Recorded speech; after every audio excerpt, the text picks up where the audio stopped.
I am, of course, as ever today, joined by Laure Jackson from Jersey. Hello, Anne. Hello, it is so good to be with you. Love being here. It's good. We've done 80 odd sessions of these now, which is cool. It's I like know therapy for the soul. to think like 2 years, 2 years, really? Plus, it's like it's a beautiful thing. It's really lovely. And I don't think we've ever got to the point of thinking, we've run out of stuff to say. I've got another angle yet again. And this is something we were just saying off air, which is there's so much in life that we haven't even touched on that touches everybody that we actually have some answers to. Yeah, yeah, totally. And that's why I absolutely love what I do. I was listening to something early this morning about your work being your passion, and I thought I couldn't so be in the right place. This is just what I love. It oozes out of me almost. It's like everything that I see, everything that I do, every way that I am, and every way that I hope other people to take on board or to consider is all about sensory processing and sensory health because the far-reaching it's like those ripples of influence go into physical, mental health, emotional health, spiritual health. It just covers it all. Yeah. So, yes, very glad to be here. Just a quick point of clarification. When I say we are helping, I mean, I'm asking Anne questions who actually knows what she's talking about to help you via what I'm doing, but I'm not the expert, just to be very clear. But I couldn't do what I do unless you ask me questions that actually draw out stuff from me. And then it's just like, oh, yeah, it's much easier for me to deliver that way because that's not my forte otherwise. So, yes. Exactly. You see, working together is always good. As Bob the Builder would say, working together to get the job done. Right. We have a question. Um, this was actually from the Bearded Show, the Bearded Blokes, which is me and Stephen D. Because Stephen started talking about listening to music and getting goosebumps because we discovered a story that said 55% of people, while they're listening to music, can get goosebumps. And Stephen's question, really, really simple, is why? Wow. Wow, that was phenomenal. I was goosebumping on Sunday, but that's because my son sent me something through on WhatsApp from him being out in the States. But it was somebody preaching, somebody talking, and what he was saying just struck such a chord that my arms. It always happens in my arms. It doesn't happen anywhere else. It'd be Hmm. interesting to see where anybody else goosebumps. Occasionally on the neck. Yeah, music gets me in the neck actually more than anything. Like, as in, makes me like you get the tingles in the back of your neck. Um, but normal goosebumps. It's the front of the arms. There has to be. Obviously, it's so difficult scientifically to pull this one apart, but between the spiritual and the fact that we have a spirit being, we have the spirit man, and we have the Holy Spirit within us that will manifest, for want of a better word, will show himself as affirmations at times by using the touch system. But obviously, goosebumps happen to people who are not filled with the Holy Spirit. But it's that there is that human spirit, and God has created music in a way to connect with people.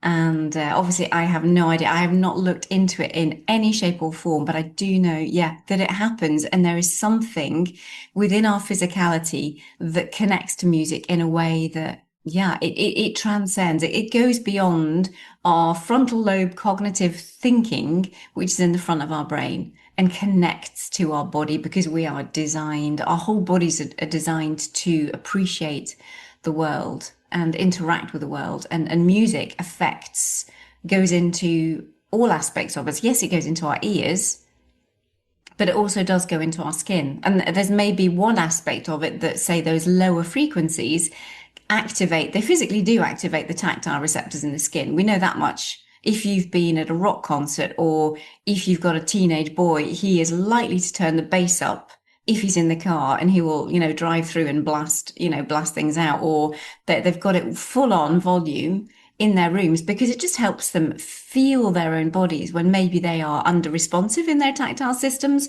or they are just growing through those teenage years and their bodies are growing quicker than their brain can keep up with them.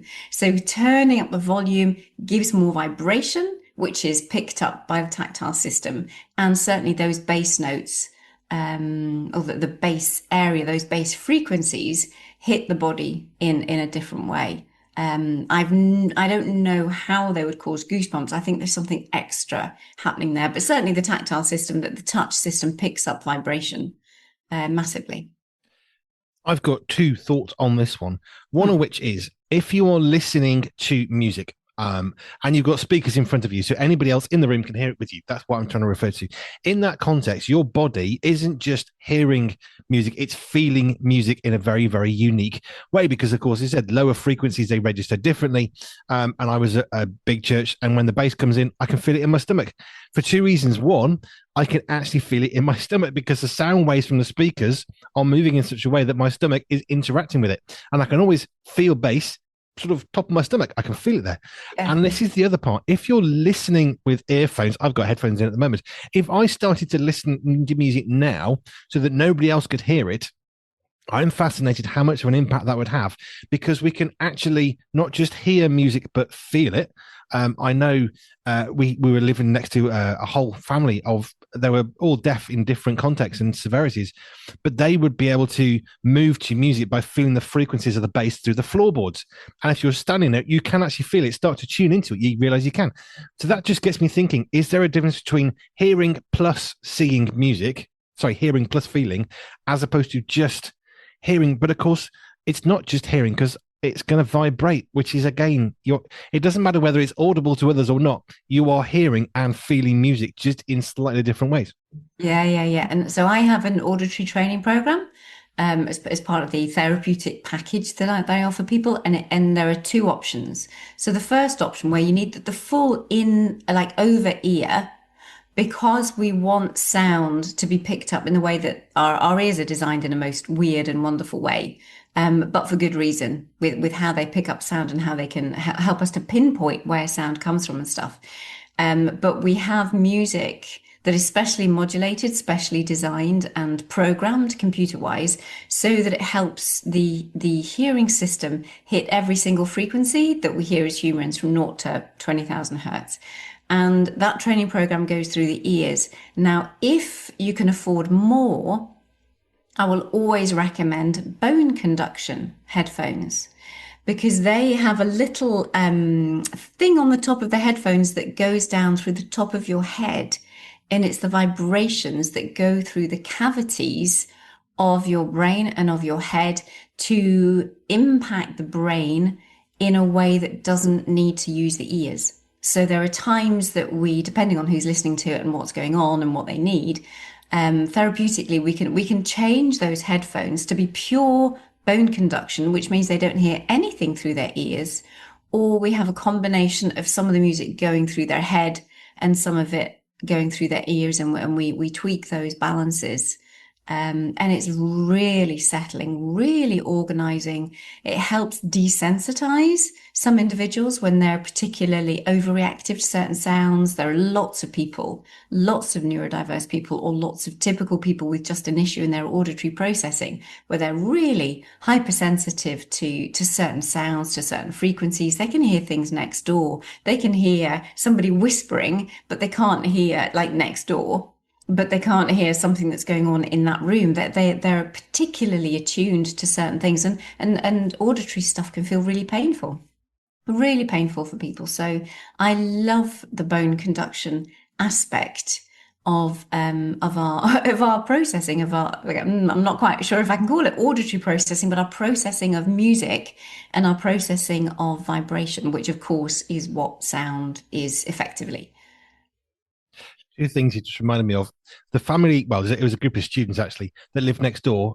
I think basically none of them could hear anything. That was kind of the general thing. And it was more severe beyond that, which was a learning curve for me. But they had a doorbell installed with a light so that if there was someone at the door, you get the ding dong sound, but also there's lights flashing in the house. Okay, we've got someone at the door because they can't hear it.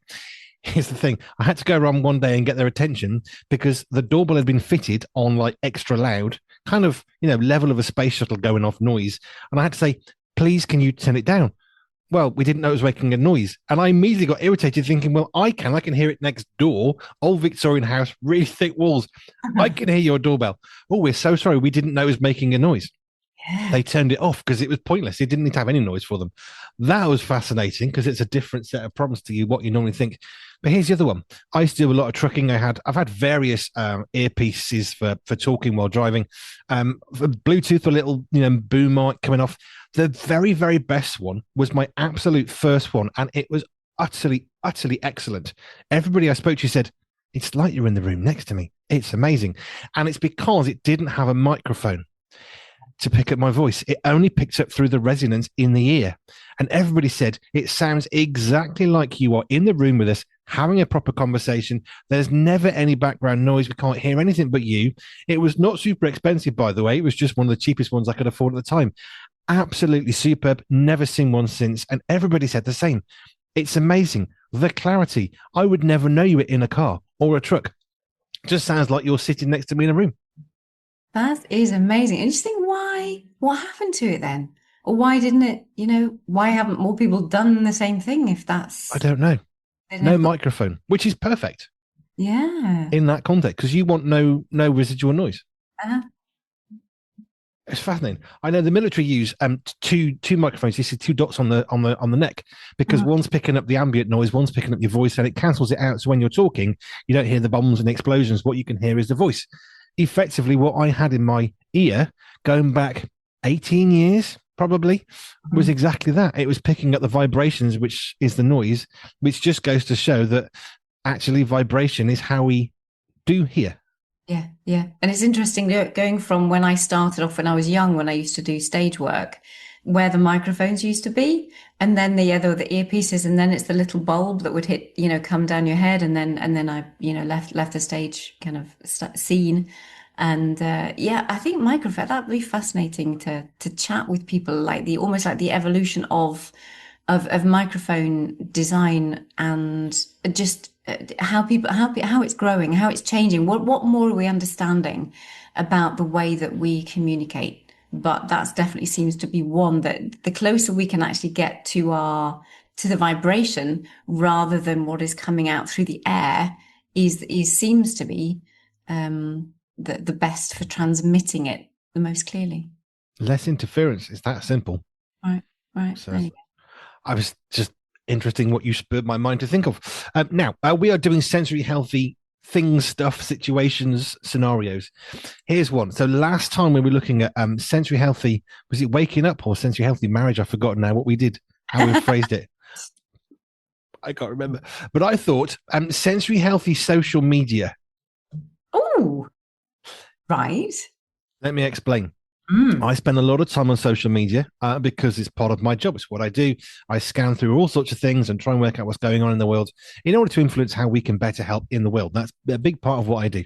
Mm. And I've noticed and this is all in the wake of the murder of Charlie Kirk in the US. I've seen on social media some real, almost like a pivot shift in how people are interacting with social media. I can't prove this. It's not like I've got evidence. It's a very obvious visible difference since he was murdered because people who I would expect to talk don't. People who I've never heard of are shouting, and it's become quite an unpleasant place to be. Now, I look at stuff that would be classed as left wing. I look at stuff that's classed right wing.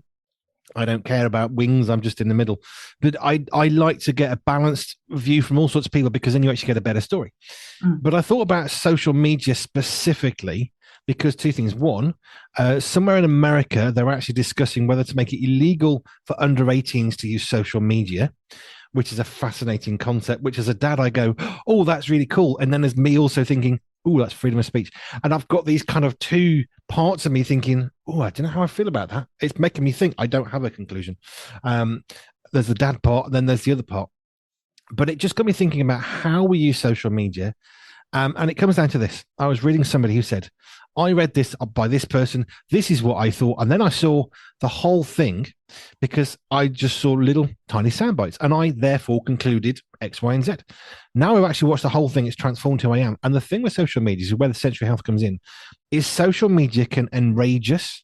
We've seen the phrase keyboard warrior, and you can kind of imagine someone in their room tapping away, usually in capital letters, to shout at you. I ignore those. And it's quite violent in a sense, and yet it's not.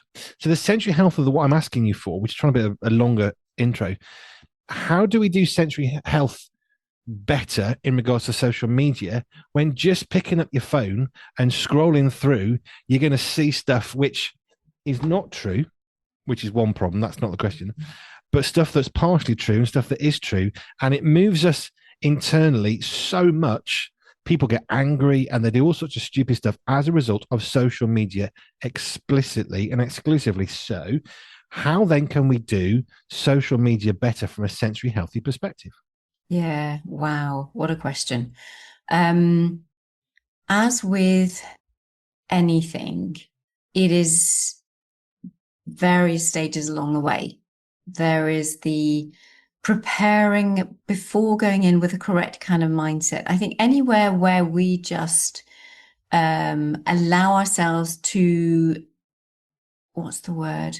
Just absorb what it is and not filter. I think it's having that filtration up to begin with. But before we go on social media, have an element of preparation before it, so that you're not just absorbing the information just because, and it will go into you regardless of whether whatever you think about the content, it is going to go into you because you're seeing it, because you're hearing it, because you're reading it. It is going to go into your psyche. It is going to go into your spirit. So before you even go on, it's like being prepared, preparing yourself, knowing that the power of the influence of social media, and having that 5% of a barrier up or more before you go in, so that you can take captive and be aware that you are not. It's preparing yourself beforehand. Do not take anything at face value from Facebook, from social media. It is like you may choose to absorb to a degree, but you're not going to let it influence you. So you can cognitively, just using your mind, using your brain, just put a stop to that. But it's when things have been allowed, whether you've allowed it or whether it has just entered you and caused this reaction, which is much lower brain processing, that stimulates a physical response, whether it be an anger or the tears or the love or whatever. It is before you respond to it, it is stepping away for a little bit, just or hold your phone and go and walk up and down the stairs. Just breathe, just do something. We need to learn how to develop that self-control. It is a gift of the spirit, and if we are not developing self-control, that's why we have such awfulness coming out on social media, because people don't, they just let it fire. And if we can take control of our responses, then that is going to help, a great deal. And we can reduce our arousal levels. So when we are put into that fight mode or that passionate mode, or that's something that is not good passion, but can potentially be really, really negative and incite other people to say things that are not helpful, that's when we need to have that self-control to pull away and do those sensory strategies. Whether it be do a bit of a dance, just take time out, just go for a walk, just walk outside 2 minutes, or even take your phone with you, go walk up and down the stairs, sing to yourself, just totally distract yourself, allow the build up, the physical build up in your system to dissipate a bit, because we will just get firing. A slow anger a slow response turns away wrath, and be slow to anger. It's that response that we need to give that is controlled. So a soft answer, that's what I'm looking for. A soft answer turns away wrath. We need absolutely to be self-controlled. And we can use sensory strategies to give us that space when we might instinctively, because of the power of social media, we might instinctively want to respond to it, but we just need to learn how to react and respond to something that comes so intimately into our lives. And I think this is the thing. This little device, which we now need for banking and all sorts of things, you cannot now have a mobile phoneless life if you want to enter the digital world at all, which includes things like banking or paying for things online. We're going to send you a one-time password. You have to have a mobile phone. I don't like the have to part, but that's where we are. But I was just thinking about the fact that, generally speaking, if you go down to the pub, nice classic example, you're in the pub, you're having a pint with a bunch of people or a glass of wine, whatever, and someone disagrees with you, the first thing you're going to do is disagree back. The problem with social media is we get to say what we want without considering where we are.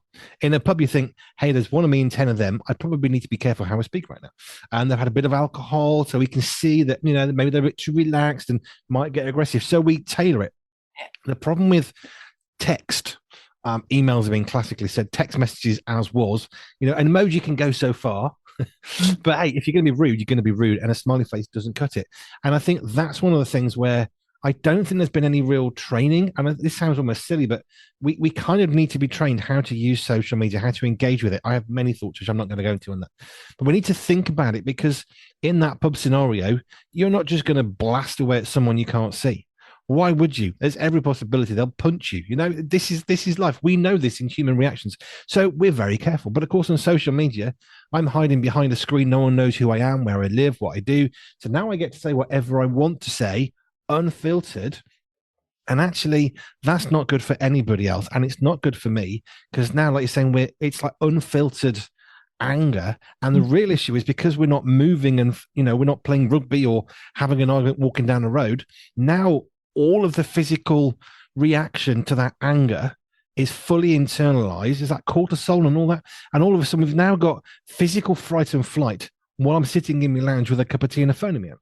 Absolutely. Absolutely. It's quite a remarkable shift in our psyche. And that most of it's not something that's said through our society. I don't know how much in schools, it's kind of like self-control is really important. Self-control is massively important. I don't ever personally remember anybody talking about it in a school setting. It's like, well, we talk about being kind and things like that, but self-control is the crux of so many things. And we need to help people learn how to be self-controlled or realize the response of what they're doing when they just let rip, on social media and they think, yeah, they're anonymous. So, or even if they don't think they're anonymous, they just want to get a following. And by being, obnoxious and hurtful and unkind is a way to get it. It's like, okay. In some ways, I'm thinking, is this sort of straying from sexual health? But I really don't think it is because this affects who we are and how we are. And this is the problem. You can walk into a room, someone's on their phone, they've just had a verbal tirade of argument with somebody. They might be in the right, might be in the wrong. Someone walks in the room. Oh, I just noticed you left the fridge door open. And the only response is going to be explosion because no one had a clue that they've just had a big argument on a mobile phone because it so silences anger in a bizarre way, but by channeling it to one person like they're wearing earphones. And you would have no clue and think, why they just exploded me about the fridge? They're the one that's at fault. They left it open. Or the freezer. There's water on the floor. But we don't know. And that's the thing. In a pub, you'd walk in and think, oh, I can feel the tension. Yeah. You don't have the same capability if someone's on a phone. That's such a powerful thing because that's that human. So walking in the pub, you've got the sights and the sounds, and you feel it is that feeling of the atmosphere. You can sense it literally with the senses. And you have somebody who's on their phone and you have absolutely no idea what is going on. You haven't heard, you haven't seen, you know nothing of the context. There is nothing, you might be able to tell there's something physically, potentially up with that person. I know something had happened with me. Something off had happened to the business during the week. So I was trying to work it out, and my husband came in and asked me something, and it was like I knew I wasn't in a good place, to respond well at that point. And it was more like, can you give me, not a good time, basically. And we have those opportunities, and under normal circumstances, we can communicate that, but sometimes we're not even aware of it. And it just happens, and then you'll snap back or you'll respond back, and it's a new way of working through relationships because we have no context, which is exactly what you were saying there, that the context just isn't there, and you don't know anything. I'm back to thinking, yes, this was a good sensory health question because our approach to it, and especially the bit just after we've come off reading somebody saying something particularly horrible, is to snap at the first person we see in the real world. And of course, we're in a virtual world where we know that there's lots of accounts that are fake. They're not real. So you can be shouting at somebody who's not a somebody. It's a set of preset responses. We know this is quite normalized now. I saw a picture the other day. I'm not going to say in what context, but very obviously fake, very, very well faked. I do graphic manipulation, so I can see the fake stuff. A lot of people were taking in and we're going off on a tangent. It's like, but that's not original. It's very obviously not original. It's very skillfully done, but it's very obviously not original. And of course, it's triggering stuff. So here's the other part of this. I go through a lot of news sites, and again, I read all sorts. I don't know, 12 or 15. I probably scan every day, and I'm getting stuff from extreme far left, extreme far right, somewhere in the middle. It's a whole mishmash, and I like to read all of them to try and get a balanced view. But one of the things I've seen more and more and more, to the point of I can't be bothered looking at your newspaper anymore, is clickbait, because they're trying to generate a response enough, normally of "ooh, I want to know." It's almost like gossip. And then when you finally click in it, it's the most redundantly boring thing you've ever known. But of course, now you've done what they wanted because it's triggering a response. And it's the triggering of a, it's hard to say that. It's the triggering of a response that I'm more interested in from a sensory healthy perspective, because they're trying to play on our emotional health, which of course is always going to be very much tied to our sensory health. So it's an obvious one when you read it. Guess what they've said, dot, dot, dot. Okay, we know that's clickbait. They're getting more clever now. They don't do the three dots at the end, and it's a bit more subtle, but they're trying to trigger.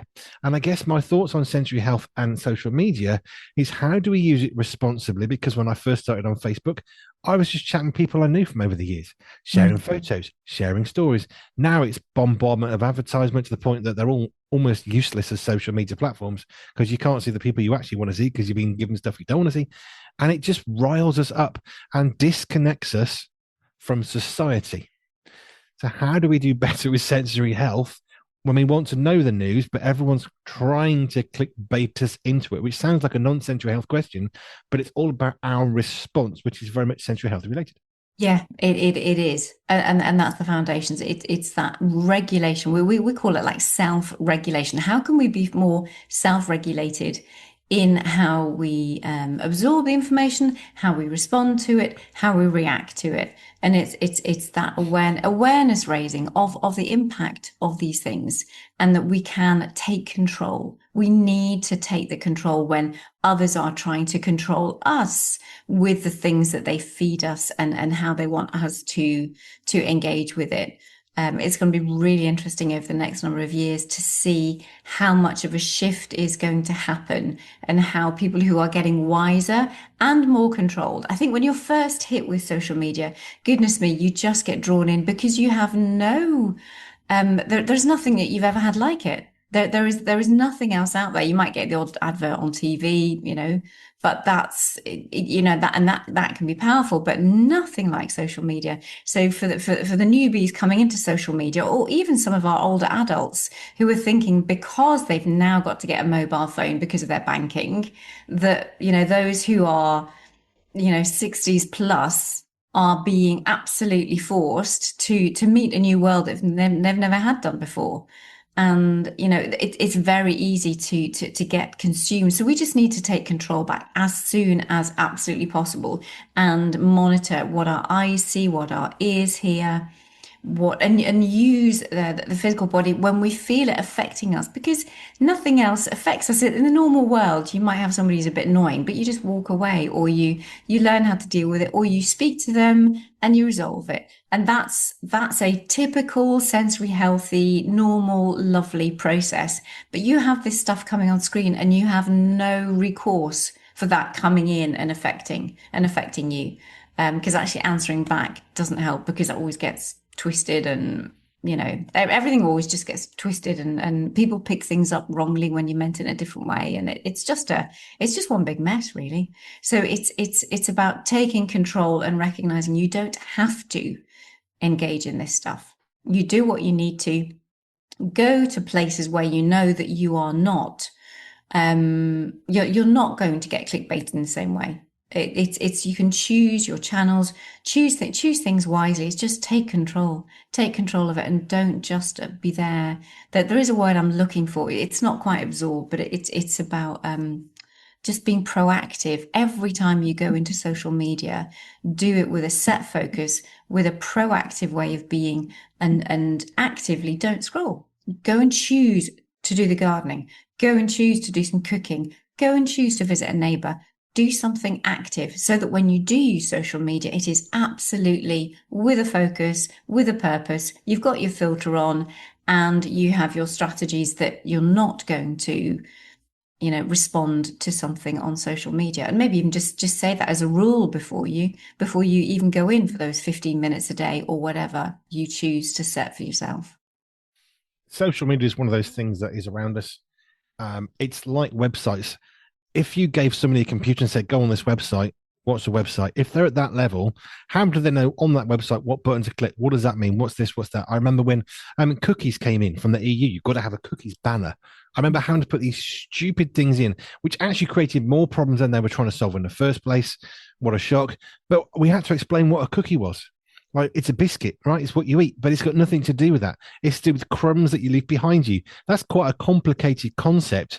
And so on a website I was building at the time, we had to create a cookie thing and describing what it is. When you're visiting us, here's the details of what we're retaining of your information of coming to us.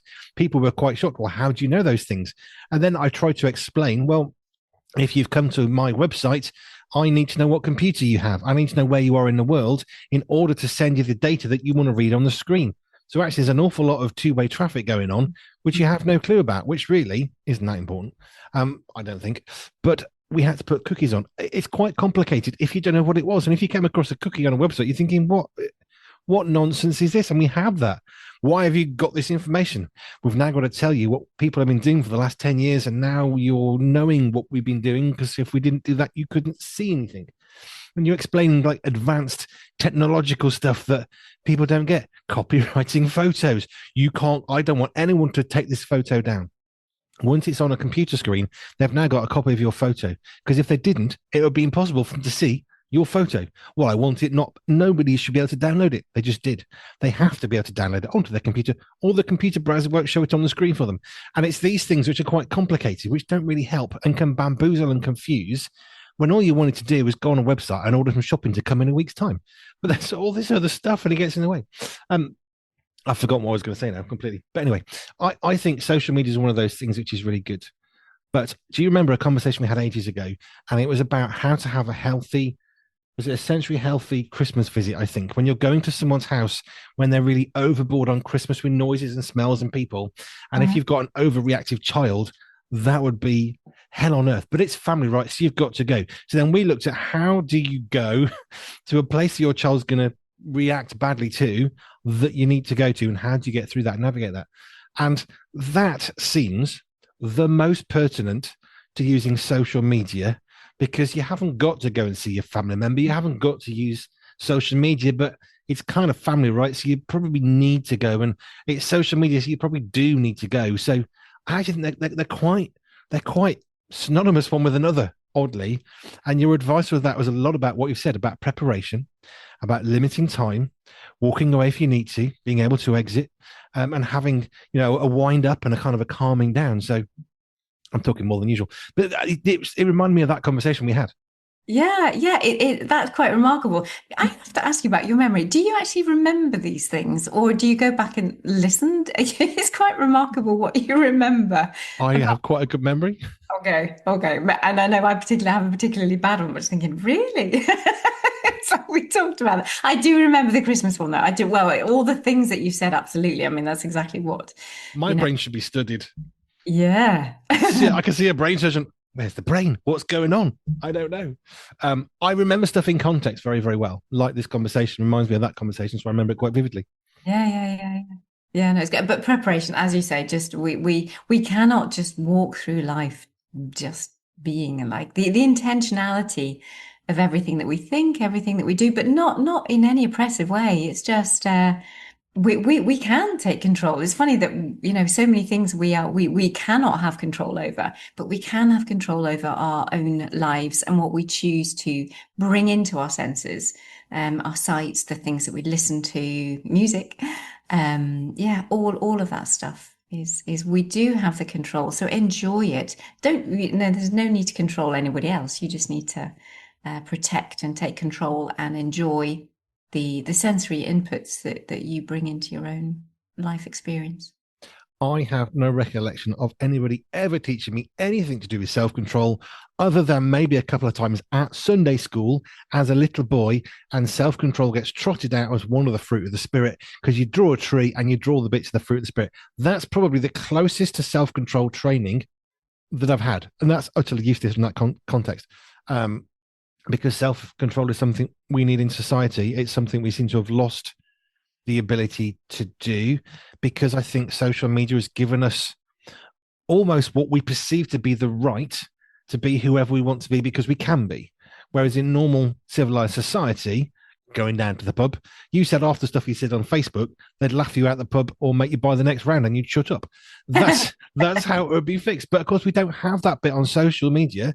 Uh-huh. And because of how social media works, we know algorithms are out there. We know they are tailoring what you see to make you stay on their platform. So you don't go from Facebook to Instagram or Instagram to X or X to TikTok. They want to keep you on their platform. Well, of course they do. That's normal. The pub owner wants you to stay in the pubs. They're going to do the best with the tables and the chairs. It's no different. And yet it is because it's not real.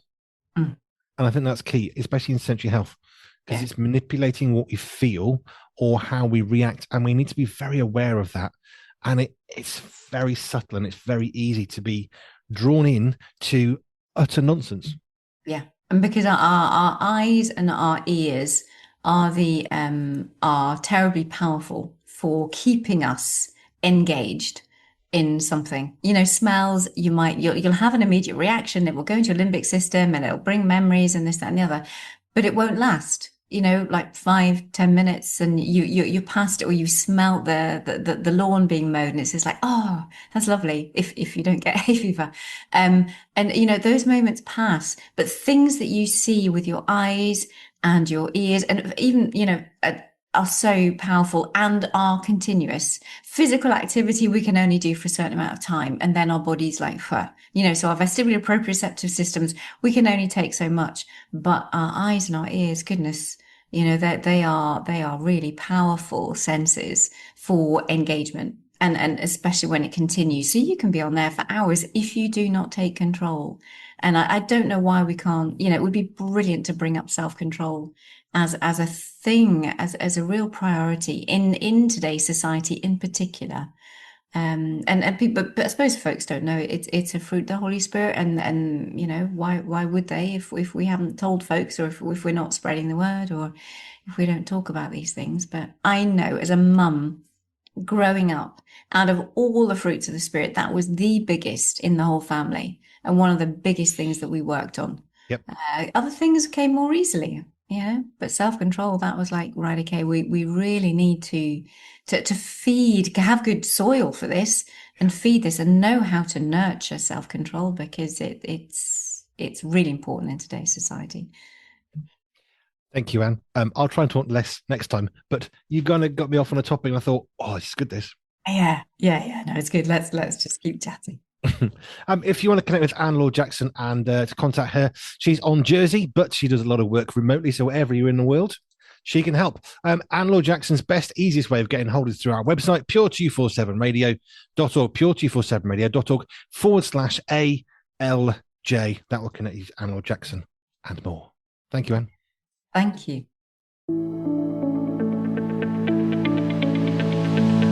Did you know that at Pure 24/7 Radio, we also offer advertising? Advertising really does work. Let's face it, you're listening to this. Want to know more? Well, just go to pure247radio.org, pure247radio.org/advertising, and you can get everything you want and more there.